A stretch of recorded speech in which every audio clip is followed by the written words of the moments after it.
মানুষের তিনটি কাল, যৌবনের আগে, যৌবন এবং যৌবনের পরে।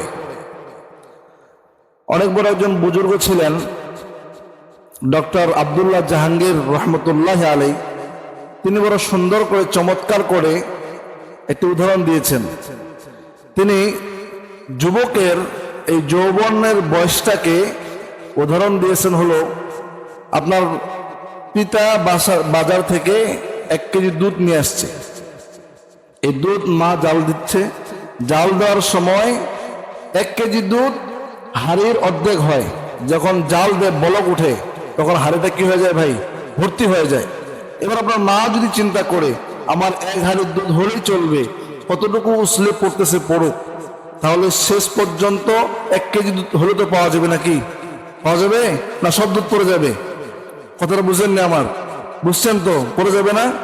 তো আব্দুল্লাহ জাহাঙ্গীর রহমতুল্লাহ আলী বলছেন, অনেক বড় গবেষক ছিলেন তিনি বলছেন যে যুবকের যৌবনের বয়সটা হলো এমন, কি আসলো আর কি পড়ে গেল এটা বোঝা যায় না।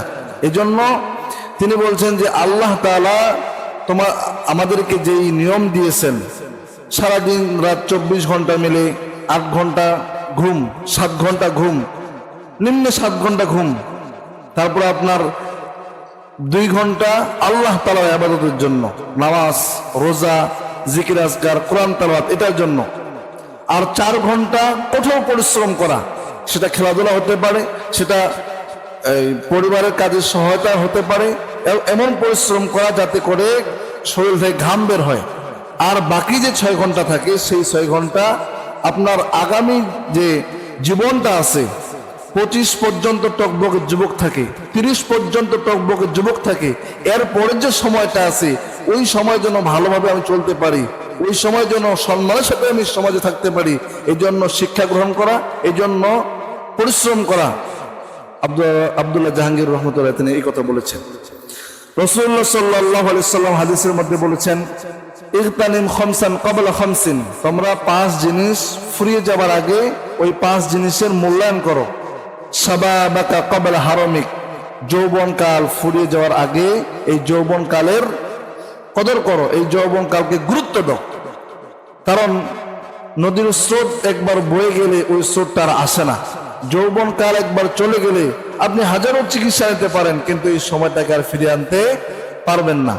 প্রিয় বন্ধুগণ, আজকে যদি আপনি একটু ইতিহাসের দিকে তাকান, তাহলে বড় বড় যেই সমস্ত বিপ্লব ঘটেছে পৃথিবীতে, এই সব বিপ্লবগুলো আসলে যুবকরাই ঘটিয়েছে।